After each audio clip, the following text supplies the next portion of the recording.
there's an opportunity that just came up at the British Army.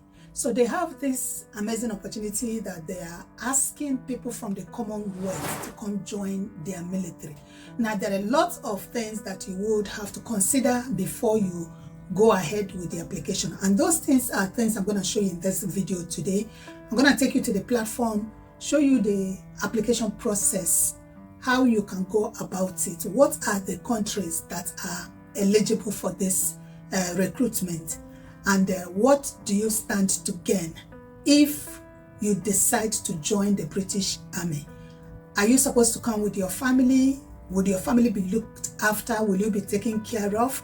What are the processes that you would have to go through for you to be able to bring your family to stay with you in the UK as you go about doing your job as a military in the UK? Hello, welcome back to my channel. This is Opportunity Course 247. Here I bring you information on how you can relocate abroad. Be it you want to relocate to Canada, be it United Kingdom, America, Germany, Luxembourg, and wherever you want to relocate. This is the channel to find such information from. Now, if today is your very first time of coming across this page, please consider subscribing to the channel. And thank you so much. And if you have seen my videos before, thank you for the support. Without much ado, I'm going to take you straight and show you my platform and take you step by step, walk you through the application process, what is entailed in this amazing opportunity. This is my screen for Army Be the Best. You can see this is their platform, okay? Now, when you log in here to this particular platform, it's a regular Army full-time, how to join, can I apply? So this is the information that you need. So here it says how to join, nationality and Commonwealth. This is what it's all about. So like I said, I'm taking you through everything. Okay. The first one, I'm a British citizen, that does not apply to you. I'm an Irish citizen, it doesn't apply to you. So the one that applies to you is I'm from the Commonwealth. Okay, so Commonwealth soldiers are and always will be an important and valued part of the fabric of the British Army. The application window will be open to candidates from the Commonwealth on the 19th. So this application has already been opened. So that's why I'm bringing you this information, so that you can take action as soon as possible. Now, it will be opened on the 19th of August 2024 at 0700 hours UK time for up to 1 week. So if this is what you want to relocate to the UK, this is a great opportunity. But bear in mind, you have to take action as soon as possible if you can, if you want to do this. Okay. So it says, please note, applications received outside of this window will be rejected.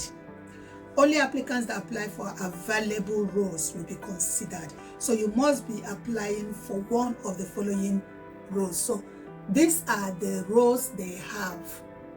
Number 1, musician. 2, Royal Electrical. 3, mechanical engineering roles. 4, Royal Engineers Technician and Tradesman roles, and then 4, and then the 5th one is Paratrooper. So these 5 roles, they are the roles they have vacancy for, and these are the roles they are pushing out there for people to apply from the Commonwealth nations, right? Applications must be linked to the Recruit Bounty Referral Scheme. Any applications that are submitted outside of the Recruit Bounty Scheme will be rejected, except for those applying as a musician, right? To apply to join as a musician, you must be able to meet the musical standards required. More information can be found here. So if you click here that says Army Musicians, that's where you're going to get the information if you want to apply as a musician, right? Applications will be closed during September to October 2024. Applicants will need to be in a position to be invited to come to the UK to progress the application in October to November 2024. So in essence, the moment you make this application, the application you are making will be halfway. They expect you, they're going to invite you to come to the UK and complete the process. Obviously, if you're applying to join the British Army, they would have to see you face to face. There are some health part of it that you would have to conclude. They're gonna check out if you're healthy enough to join the military. Anybody that is not healthy cannot join the military, you know what I mean? So they expect you to come to the UK between September and October to complete or conclude the application process. That is the face-to-face one. Applicants will need to be in a position to be invited to come to the UK to progress the application in October, November for entry to basic training in January to March 2025. Okay, so this is it, guys. Now, take note of this sickle cell trait. We are screening all Army applicants for sickle cell traits. Sickle cell trait is not a barring condition to entry, not to joining a particular part of the Army. All candidates at assessment centers will complete a questionnaire as part of their medical that will help us assess if you are at a higher risk of sickle cell trait. So I guess when you go to the UK for this is when they're gonna do this sickle cell trait questionnaire for you. Okay, and yeah, so this is it. If you're interested, like I said, take action as soon as possible. What do you stand to gain when you join the military? All right, guys, so this is information for individuals from overseas considering a career in the British Army. You can see my screen here. Now, I want to take you through this information so that you know what is on ground. You know what you're joining and yeah, what you stand to gain and all of that. From the start of their service, regular non-UK SP should be encouraged by the chain of command to start saving money for the initial travel. Okay? Payment and upkeep of visas for their family and the future substantial cost for applications to naturalize or settlement on discharge. I hope we got that. Immigration and citizenship as a serving soldier. This is it, guys. As a serving soldier, you need this information here for you to know what do you stand to gain. British citizenship is not required for service reasons. If you choose to apply for citizenship, it will be at your own expense, right? A serving Commonwealth SP can apply to become a British citizen by naturalization, providing they meet the main requirement. You can find out more from the AFF. So in a sense, you joining the army doesn't give you automatic citizenship to become a British citizen. No.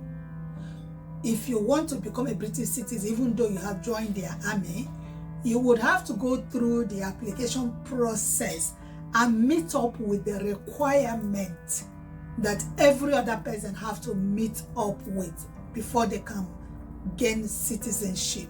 So don't think the moment you join, automatically you become a citizen. It doesn't work like that. That is what they are actually saying here. So you have to take your time and read this page very, very well, right? And yeah, so family joining you while serving, how does it work? How is it gonna work for your family to join you in the UK? If you intend to bring your spouse, partner and children to the UK once you join the British Army, you need to be aware of immigration rules and how they will affect you and your family. Some brief information is below. Further detail on the requirement for family members are given in UKVI instructions, and you can find a simplified guide on the Army Families Federation website. Now, entering the UK, Year 5 Armed Forces Visa. All entitled family members should apply for a visa under the Armed Forces rules. Okay, so just go ahead and read this bit. You need to be conversant with the information they have given here before you start the application process, right? Because they've laid everything bare so that nobody will make any mistake or nobody will be under the illusion that they are not aware of the information. Okay, so minimum income requirement, MIR. If you intend to bring your spouse or partner and any children to the UK, you must meet. Take note of the word they are using. They are saying you must. It's not a case of you may or may not. No, you must. Yeah? So you cannot run away from it. You must meet the minimum income requirement and English language requirements as set by the UK Home Office. The current minimum income requirements to bring in entitled family members are: partner no children, £18,600. Partner plus one child, £22,400. Partner plus two children, £24,800.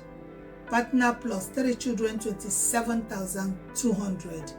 Once you have completed initial training, you will be earning enough to bring your spouse or partner to the UK, subject to them meeting the qualifications criteria.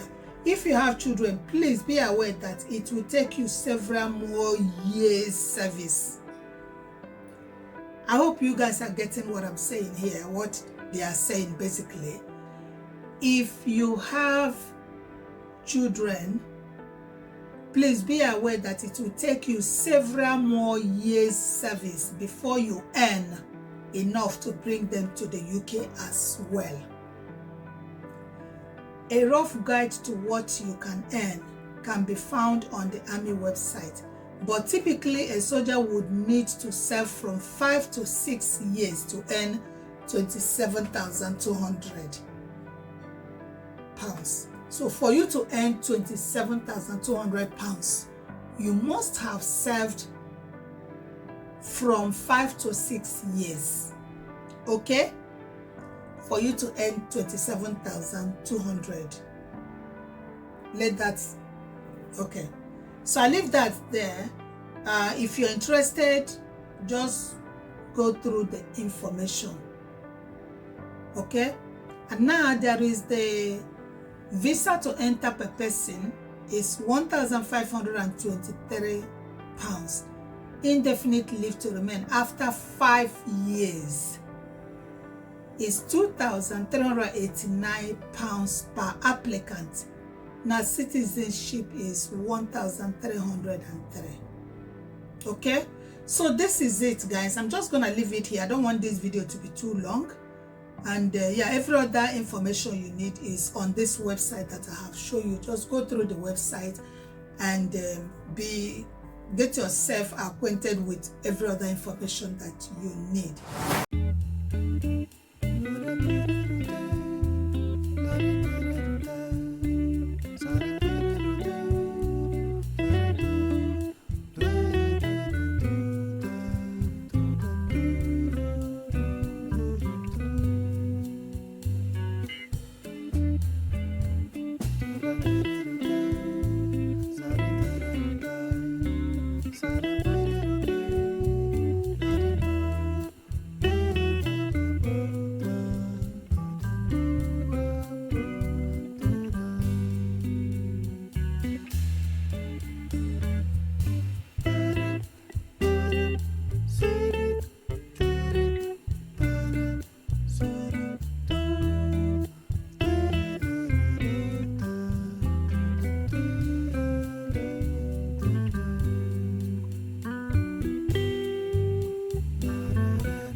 always say this: before you consider applying, there are some political things happening that you would have to take on board. You have to think about those things before you make up your mind. For instance, there is a war between Russia and Ukraine. So think about what side are some countries on. So make your research on that. I'm going to leave that for you to make the research. Consider what countries, some of the countries are on their side, and you make sure you know what the outcome or expected outcome could be. This is where I leave it for today. I hope you've enjoyed this video. If you have, please don't forget to subscribe to the channel, like this video. Don't forget to click on the bell notification. Once again, thank you. I wish to see you in my next video. Bye.